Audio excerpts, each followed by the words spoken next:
তো আল্লাহ তাআলা বলছেন যে শয়তান তোমাকে অন্যায়টা খুব সুশোভিত করে তুলবে।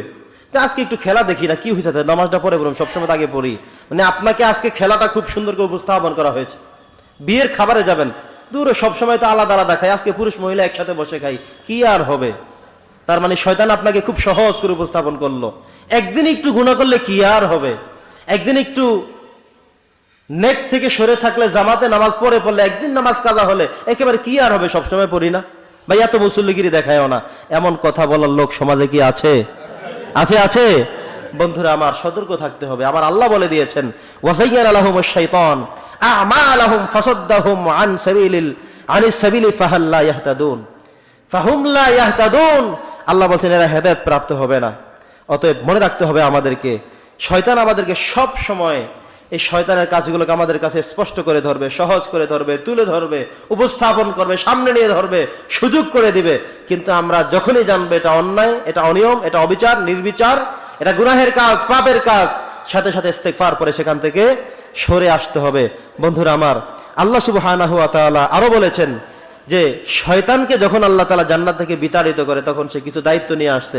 শয়তান কি দায়িত্ব নিয়ে আসছে? ক্বালা রাব্বি বিমা আগওয়াইতানি লা উযায়্যিনান্না লাহুম ফিল আরদি ওয়া লা উগওয়িয়ান্নাহুম আজমাইন।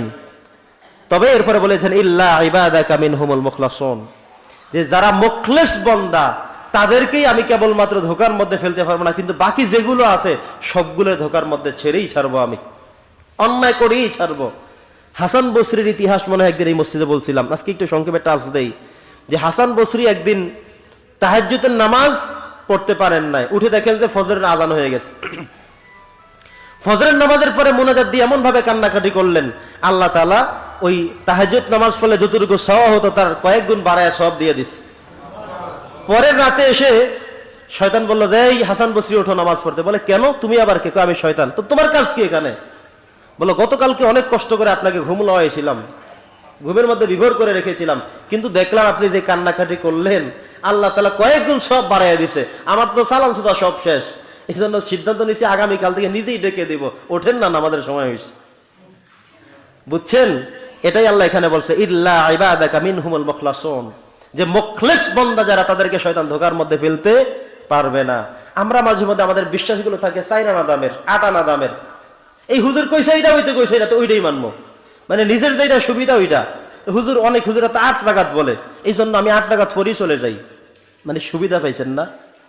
হুজুর অনেকে তো কয় মুনাজাত বলে না, এই জন্য আমি ওই জুমার নামাজ সালাম ফিরেই আগে চলে যাই, সুন্নত মুনত না আর আগে নাই, মানে সুবিধাবাদ যা পাইছেন তাই করবেন।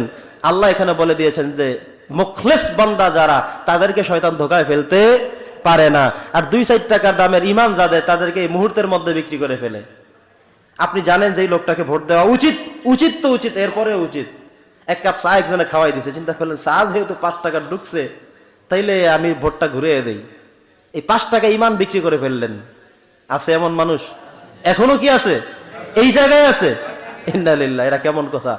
বন্ধুরা আমার, তো আল্লাহ বলছেন যে শয়তান মানুষকে অন্যায়গুলো উপস্থাপন সুন্দরভাবে করবে, কিন্তু আমাদেরকে সেখান থেকে বিরত থাকতে হবে। আরো আল্লাহ বলেছেন যে শয়তানের ব্যাপারে সর্বশেষ সতর্ক করে আমি শেষ করে দিচ্ছি, আমার সময় শেষ। আলাম আহাদু ইলাইকুম ইয়া বানি আদম আল্লা তা'বুদুশ শাইতান ইন্নাহু লাকুম আদুউম মুবিন। এই আয়াতে আল্লাহ বলছেন, আমি তোমাদেরকে বারবার বলে দেই নাই?